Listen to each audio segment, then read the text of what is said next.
Olá, hoje a gente vai fazer uma imersão profunda numa das narrativas de origem mais fundamentais que existem, o primeiro capítulo de Gênesis. O nosso objetivo aqui é desvendar a estrutura e a lógica da história. Sabe, entender como é que um cosmos todo ordenado surge a partir daquilo que o texto descreve como um caos escuro e vazio. Essa primeira frase já joga a gente direto numa narrativa de escala cósmica. É uma declaração assim muito poderosa, que prepara o terreno para a transformação impressionante que vem a seguir.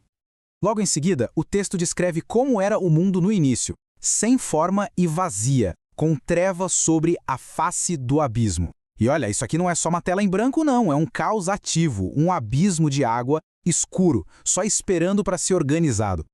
Para a gente entender bem essa jornada, vamos dividir nossa análise em 5 partes. Assim a gente consegue seguir o arco narrativo da história, observando direitinho como o texto leva o mundo desse caos inicial para um cosmos vibrante funcionando plenamente. Então, vamos começar com o problema fundamental que a narrativa apresenta. Um mundo que é sem forma e vazio, e está todo coberto pela escuridão. Esses dois problemas, a falta de forma e o vazio, são exatamente o que os atos criativos seguintes vão resolver, e de forma bem sistemática. E agora, a gente entra na primeira grande fase da criação, que a gente pode chamar de a grande separação. Durante os 3 primeiros dias, o tema central não é bem criar coisas do zero, mas sim colocar ordem no caos através de atos de separação. O primeiro ato de criação já começa com um comando: haja luz. Isso estabelece na hora um padrão superpoderoso que a gente vai ver se repetir ao longo de todo o capítulo. Deus fala e o mundo passa a existir. E a resposta é imediata, e houve luz. Esse ritmo forte de chamada e resposta é o que move a narrativa toda, mostrando um poder que age sem esforço nenhum. E reparem nisso, o ato crucial aqui não é só criar a luz, mas sim organizá-la. Deus separa a luz das trevas e dá nome para elas, dia e noite. Essa é a primeira ação que ataca de frente o problema do mundo sem forma. Domínios bem distintos estão sendo criados. Esse padrão de separar as coisas continua firme nos 2 dias seguintes. No dia 2, as águas são separadas para criar o céu. No dia 3, é a vez da terra seca a ser separada das águas. Pensem nisso como um arquiteto divino desenhando os cômodos e os espaços da casa cósmica antes de colocar a mobília. Então, resumindo a ópera, os 3 primeiros dias são a fase de estruturação. Os domínios fundamentais do tempo, dos céus e da terra agora estão prontos, resolvendo o problema de sem forma.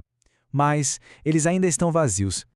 E isso nos leva direto para a segunda fase da criação: povoar os domínios. Agora que os espaços foram criados, chegou a hora de preenchê-los. E é aqui que a lógica da narrativa fica com uma simetria, assim, linda.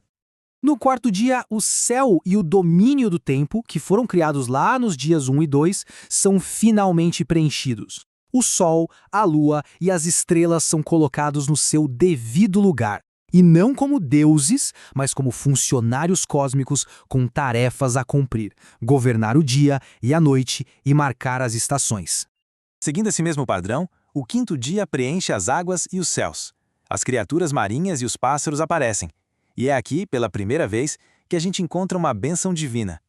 Essas criaturas recebem a ordem de serem frutíferas e se multiplicarem, um tema que vai se tornar super importante. E então chegamos ao 6º e último dia da criação. Esse dia preenche o domínio final, a Terra, e nos leva ao clímax de toda a narrativa. Primeiro, a terra seca, que foi preparada no 3º dia, recebe os seus habitantes, os animais terrestres. O último grande domínio está sendo preenchido, completando o quadro do cosmos. Mas a obra ainda não acabou. A narrativa dá uma pausa dramática, sabe? Para construir aquela expectativa. Todos os espaços foram criados e preenchidos. O que poderia ser a peça final desse quebra-cabeça cósmico? E aí vem a grande virada. A linguagem muda de uma forma drástica. Não é mais aquele imperativo haja, mas sim uma deliberação. Façamos o ser humano à nossa imagem. Essa mudança já sinaliza que algo totalmente único e significativo está para acontecer na criação da humanidade. Então, o que quer dizer ser criado à imagem de Deus dentro do contexto dessa história?